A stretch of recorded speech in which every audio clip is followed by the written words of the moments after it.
మీ business ఏదైనా మీ ఊర్లో promotion చేయాలంటే అది సుమన్ టీవీతోనే సాధ్యం. ఇప్పుడే సంప్రదించండి. నమస్తే, welcome to Suman TV.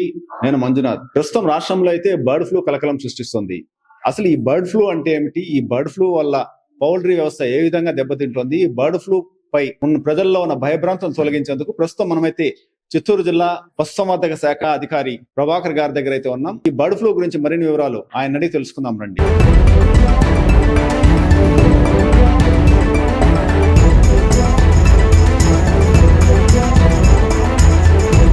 Sir, bird flu అంటే ఏమి?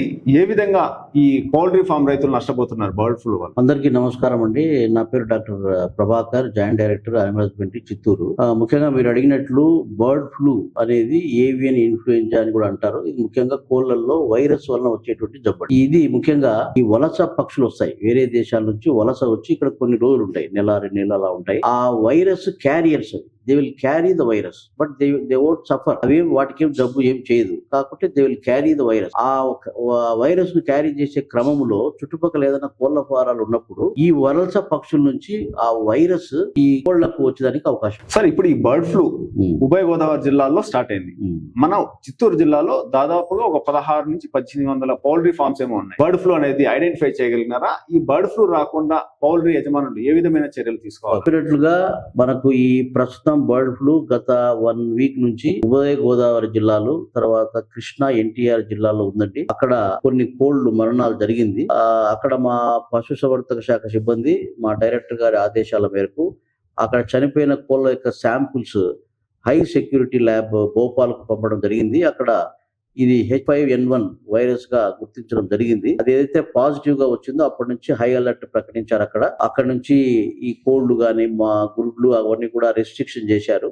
ప్రభుత్వ ఆదేశాల మేరకు మేము మా పశుసంవర్ధక సిబ్బంది ఎక్కడైతే రైతు సోదరులు కోళ్ల ఫారాల్లో ఉన్నాయో అక్కడంతా కూడా మా సిబ్బంది వెళ్ళి సర్వేలెన్స్ చేస్తున్నాం. వీఆర్ సర్వేలెన్స్ అంటే అక్కడ జబ్బు ఉందా లేదా అంటే కనుక్కొని అంతా కూడా చూస్తున్నాము. ఈ రోజు వరకు మన జిల్లాలో అయితే ఎటువంటి రోగ లక్షణాలు కానీ జబ్బు కానీ లేదు. సార్, ఇప్పుడు ఈ బర్డ్ ఫ్లూ వల్ల చికెన్ తినకూడదు అని చెప్పేసి ప్రజల్లో చాలా వరకు అపోహలు ఉన్నాయి. మన జిల్లాలో బర్డ్ ఫ్లూ లేనప్పటికీ అమ్మకాలు గణనీయంగా తగ్గినాయి. అదే విధంగా కోడిగుడ్డు తినడం కూడా ఈ బర్డ్ ఫ్లూ మనుషులకు వస్తుంది అంటున్నారు. ఈ చికెన్ తినవచ్చునా? ఈ కోడిగుడ్డు వల్ల కూడా బర్డ్ ఫ్లూ మనుషులకి ఏమైనా సోకుతుందా? మనుషులకి ఎవరికైనా సోకి చనిపోయిన వ్యక్తులు అయితే ఎవరైనా ఉన్నారు? చాలా మంచి ప్రశ్న అడిగారు.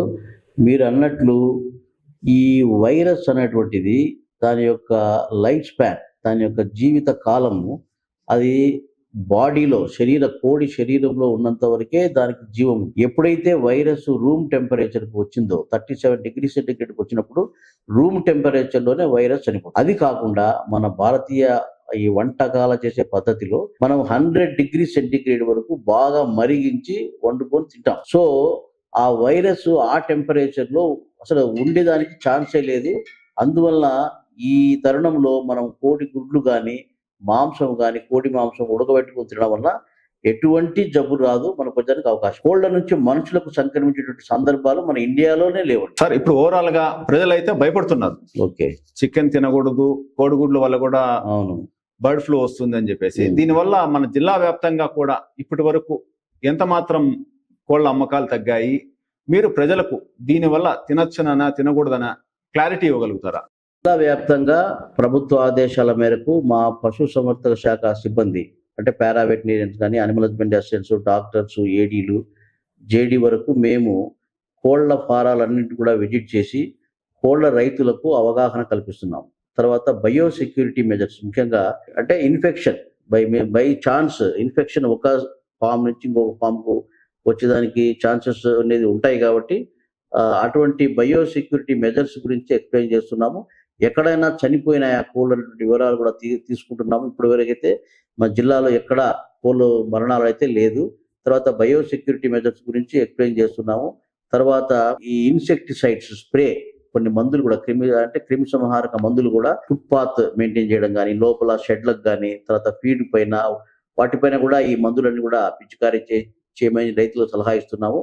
అదేవిధంగా ఈ కోళ్ల ఫారాల దగ్గర ఈ రవాణా వెహికల్స్ కూడా ఎక్కువగా మూవ్మెంట్, అనవసరంగా ఇప్పుడు ఫీడ్ వ్యాన్స్ కానీ అవి ఎక్కువగా మూవ్మెంట్ లేకుండా, ఎందుకంటే ఎక్కడి నుంచో దూరం నుంచి వచ్చి అవి ఏదైనా క్యారీ చేసేందుకు అవకాశం ఉంది. కాబట్టి ఫారమ్స్ దగ్గర మూవ్మెంట్ రిస్ట్రిక్షన్ కొరకు కూడా మేము చెప్తున్నాము.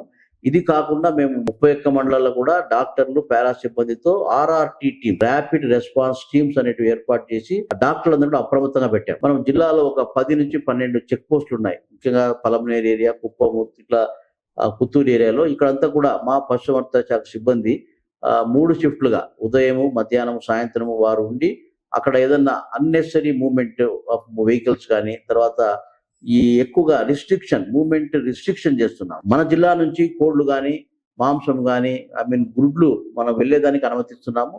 వేరే కర్ణాటక కానీ, తమిళనాడు నుంచి మనము వెహికల్స్ ను అలో చేయకుండా కంట్రోల్ చేస్తున్నాము. ఆ వెహికల్స్ వస్తే ఏదైనా బయట రాష్ట్రాల నుంచి అలాగే తిప్పి పంపుతున్నాం. ఈ ప్రజల్లో అనవసరమైన ఆందోళన, ఒక రకమైన భయం, ఒక రకమైన పానిక్ సిచ్యువేషన్ అయితే ఉంది.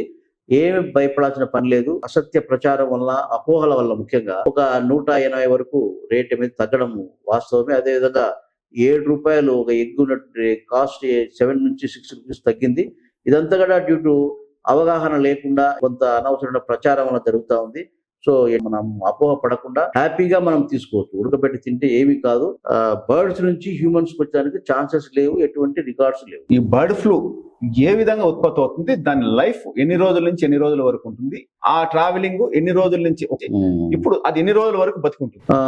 ఇప్పుడు మీరు అడిగినట్లు వైరస్ అనేది బర్డ్ యొక్క శరీరంలో ఉన్నప్పుడు అది ఒక చోటు నుంచి ఒకటికి, లైవ్ బర్డ్ లో వైరస్ ఉండి అది ఒక చోటు నుంచి ఒక చోటికి ట్రావెల్ అయినప్పుడు ఇల్ హెల్త్ బర్డ్ క్యారీ చేసి వైరస్ ను హెల్తీ బర్డ్స్ దగ్గరికి వచ్చినప్పుడు ఆ వైరస్ వచ్చేదానికి అవకాశం. అంటే గాలిలో వైరస్ వ్యాపించవచ్చు, తర్వాత వాటర్ లో వ్యాపించవచ్చు, ఫీడ్ ద్వారా కూడా వైరస్ వచ్చేదానికి అవకాశం ఉంటుంది. కాబట్టి మనము అనవసరమైన మూవ్మెంట్ రిస్ట్రిక్షన్ చేసుకోవాలి. ప్రస్తుతం అయితే అటువంటి సిచ్యువేషన్ మన జిల్లాలో అయితే లేదు. కాబట్టి ఎటువంటి భయపడాల్సిన అవసరం లేదు. సార్, ఇప్పుడు బర్డ్ ఫ్లూ అంటున్నారు కదా, ఈ బర్డ్ ఫ్లూ వ్యాధికి సంబంధించి ఏవైనా ప్రభుత్వం, సెంట్రల్ గవర్నమెంట్ కానీ, స్టేట్ గవర్నమెంట్ ఎటువంటి వ్యాక్సిన్ ఏమైనా కనుగొన్నారా? ఈ వ్యాక్సిన్ ఇచ్చి ఈ వ్యాధి నివారించవచ్చు? అంటే ఇప్పుడు మీరు అడిగినట్లు బర్డ్ ఫ్లూకు స్పెసిఫిక్ గా వ్యాక్సిన్ లేదండి. కొంతమంది రైతులు అనాథరైజ్డ్ గా లో ప్యాథోజెనిక్ వ్యాక్సిన్ అని చెప్పి తెచ్చుకొని వేసుకుంటున్నారు. అయితే మనం ఆథరైజ్డ్ గా మనం చెప్పలేము. అంటే జనరల్ గా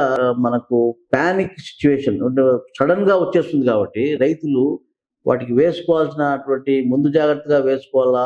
కొన్ని డిసీజులు ఉన్నాయి. ఫర్ ఎగ్జాంపుల్ RD అంటాం, రానికెట్ డిసీజ్ అని, తర్వాత ఫౌల్ పాక్స్ అని, ఇట్లా కొన్ని వ్యాక్సిన్స్ కి అయితే స్పెసిఫిక్ వ్యాక్సిన్స్ ఉన్నాయి. ఇప్పుడు దీనికి స్పెసిఫిక్ వ్యాక్సిన్ ఇంకా ఇంతవరకు ఇన్వెన్షన్ జరగలేదు. కొంత అనాథరైజ్డ్ వ్యాక్సినేషన్ జరుగుతూ ఉంది. అది కూడా మనము కరెక్ట్ గా నిర్ధారించలేము.